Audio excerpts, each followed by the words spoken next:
नमस्कार दोस्तों। जैव पराक्रम कक्षा 10 के विषय जीव विज्ञान के अध्याय 5 के लेक्चर नंबर 6 होने जा रहे हैं। तो और 2 लेक्चर होंगे, उसमें ख़त्म हो जाएंगे ये चैप्टर। तो आप साथ बने रहें, आगे देखते रहिए। तो चलिए हम लोग उससे पहले आप क्या करें, अगर आपको नोट्स चाहते हैं तो आप क्या करें, मेरा व्हाट्सएप ज्वाइन कर सकते हैं, नंबर दिया हुआ, और हमारे इंस्टाग्राम को फॉलो कर सकते हैं @boardexam24।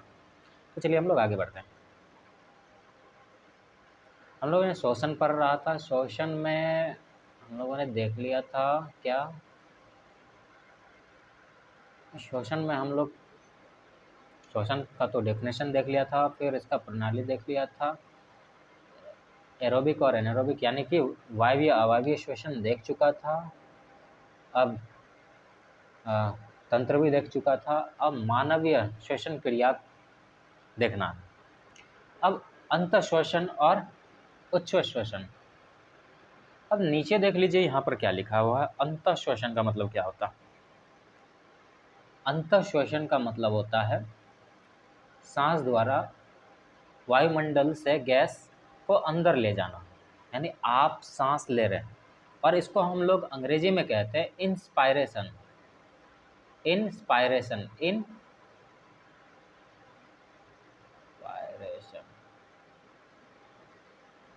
ठीक ना।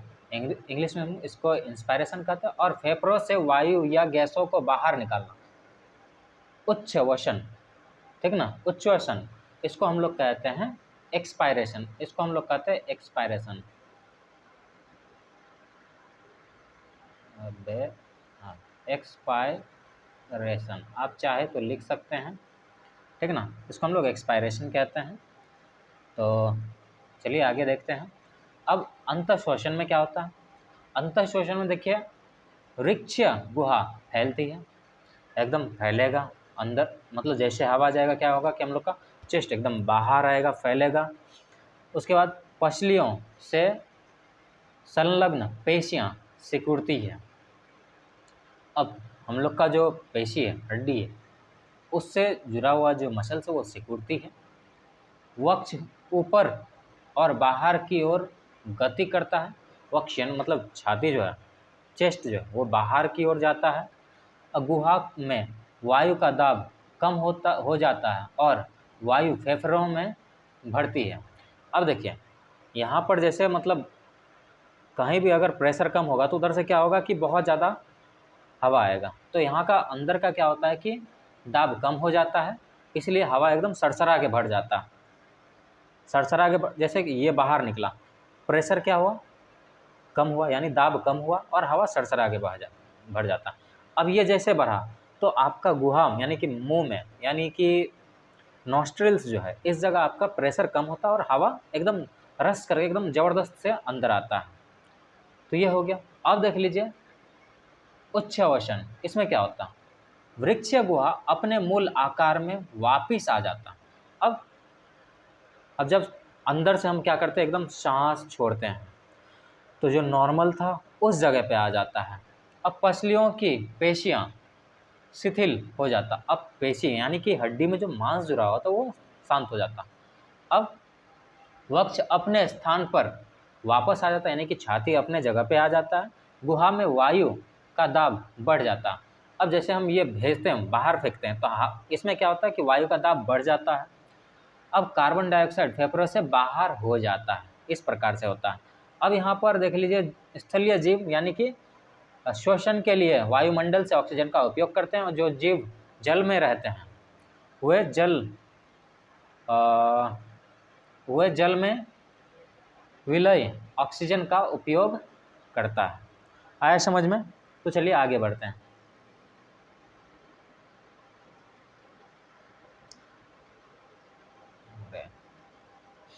अब देख लीजिए oxygen and carbon dioxide exchange, यानी कि कुपिका, रक्त व उत्तकों के बीच गैसों का आदान प्रदान। कुपिका मतलब आपको पता है, कुपिका हम लोग क्या किसको कह रहे थे? एल्वियोलाई को। एल्वियोलाई को कुपिका कह रहे थे हम।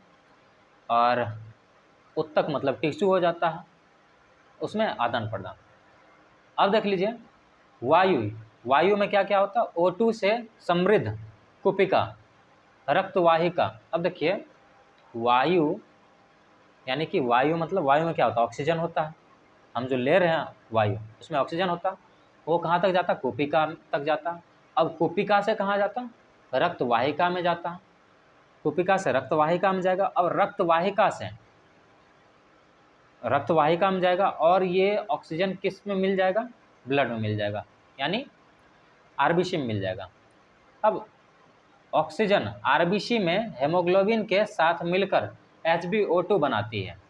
अब देखिए देखना क्या है कि ऑक्सीजन जो है हेमोग्लोबिन के साथ जुड़कर HbO2 कॉम्प्लेक्स बना लेती है।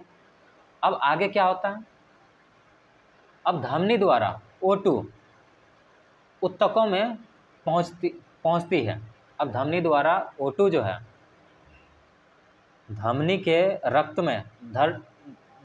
रक्त में जो O2 मिला हुआ वो कहाँ तक, उत्तक तक पहुंचता है। अब उत्तक में ग्लूकोज का ऑक्सीकरण होता है, उत्तक में ग्लूकोज का ऑक्सीकरण, जिसको हम लोग क्या कहते हैं, इंटरनल रेस्पिरेशन कह रहे थे या फिर कोशिकीय श्वसन कह रहे थे, वो होता है। अब उसमें क्या होता है, CO2 का उत्पादन होता है। ऑक्सीजन गया, वहाँ पर ग्लूकोज का ऑक्सीकरण हुआ जिससे ऊर्जा निकला और साथ ही साथ कार्बन डाइऑक्साइड निकला। अब यह कार्बन डाइऑक्साइड फिर से वापस किस में, रक्त में मिल जाएगा। अब CO2 तो ये देख लीजिए, ये आने का प्रक्रिया था, अब ये जाने का प्रक्रिया देख लीजिए, ये शरीर में आ रहा था गैस, अब गैस शरीर से कैसे बाहर जा रहा। अब CO2 उत्तक में से, उत्तक मतलब टिश्यू में से CO2 रक्त वाहिका में जाता, यानी ब्लड वेसल्स में जाता। अब CO2 रक्त में विसरण होता है, यानी कि मिल जाता है। उसके बाद रक्तवाहिका द्वारा कुपिका, यानी रक्तवाहिका द्वारा कहाँ पर, एल्वियोलाई में जाता है। कुपिका यानी कि हवा का जो ये होता है एयर सैक, यहाँ तक जाता है, फेफड़ा के कुपिका में जाता है। फिर वहाँ से ये क्या कहाँ जाता है, CO2 का कुपिका कोश में विसरण होता है। अब कुपिका से ये फिर फेफड़ा में आगे की ओर बढ़ेगा और नसा द्वार एक मिनट, CO2 का मोचन में विसरण द्वारा बाहर, अच्छा CO2 का मोचन यानी नसा द्वार में विसरण द्वारा बाहर। अब देखो एल्वियोलाई में गया, सबसे पहले उत्तक में था, उत्तक से कहाँ गया, रक्त में, फिर मतलब उत्तक से रक्तवाहिका और वहाँ पर रक्त में मिल गया। फिर उसके बाद जो है आपका फेफड़े के कुपिका में गया, कुपिका से फिर कहाँ पर गया, पूरा विसरण हो गया और फिर आपका पूरा फेफड़ा में मोचन हो गया और फिर नसा द्वारा बाहर आ गया। आया समझ में। अब संवहन यानी ट्रांसपोर्टेशन, मनुष्य में भोजन, ऑक्सीकरण व अन्य आवश्यक पदार्थों की निरंतर आपूर्ति करने वाला तंत्र संवहन कहलाता है। यानी मनुष्य के में भोजन, ऑक्सीकरण व अन्य आवश्यक पदार्थों की निरंतर आपूर्ति करने वाला तंत्र संवहन कहलाता है। अब देख लीजिए, जो भी चीज़ को ट्रांसपोर्ट करता है, यानी एक जगह से दूसरे जगह ऑक्सीजन को पहुंचाता, फिर ऑक्सीजन वाला खून को ऑक्सीजन वाला रक्त को आपके उत्तक तक पहुंचाता है, उत्तक से फिर कोशिका तक, फिर वहाँ से कार्बन डाइऑक्साइड को आपके फेफड़े तक, फिर फेफड़े से बाहर। इस प्रोसेस को हम लोग क्या कहते हैं, संवहन कहते हैं। और कौन करता है इसको, रक्त करता है।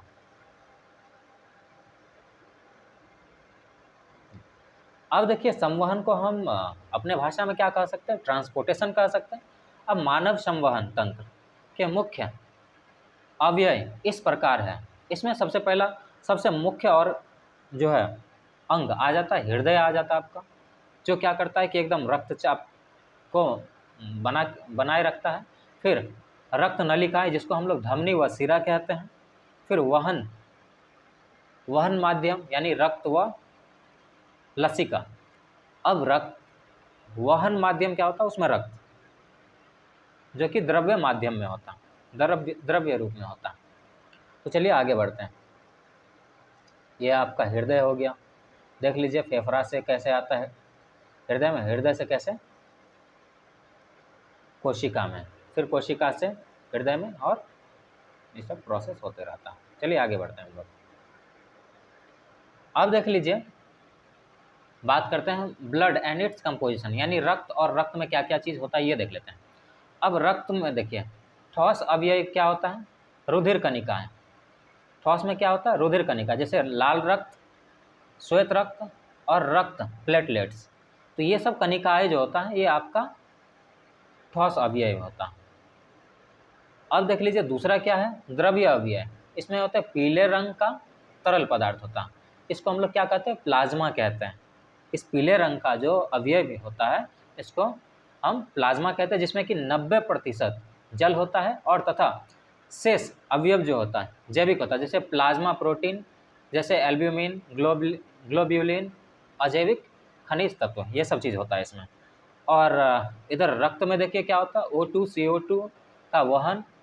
अब लाल रक्त क्या करता है, कार्बन डाइऑक्साइड और ऑक्सीजन का इधर फेरबदल करते रहता है हेमोग्लोबिन के मदद से रक्त को। अब और हेमोग्लोबिन देखिए रक्त को लाल रखता है, मैक्सिमम 16 ग्राम होता है, 14 से 16 ग्राम होता है प्रत्येक 100 ग्राम के अंदर, खून के अंदर। अब देख लीजिए ये रक्त को लाल रखता है और इसमें आयरन की मात्रा पाई जाती है। अब श्वेत रक्त क्या करता, कनिकाएं क्या करता है, शरीर को रोग मुक्त करने में सहायता करता है। और रक्त प्लेटलेट्स क्या करता है, रक्त थक्का बनने में सहायता करता है। मान लीजिए कहीं कट गया आपका शरीर में, उसको कैसे रोकिएगा, तो खून बहने से कौन रोकता है, रक्त प्लेटलेट्स। आए समझ में? तो चलिए हम लोग आगे बढ़ते हैं। 1 मिनट।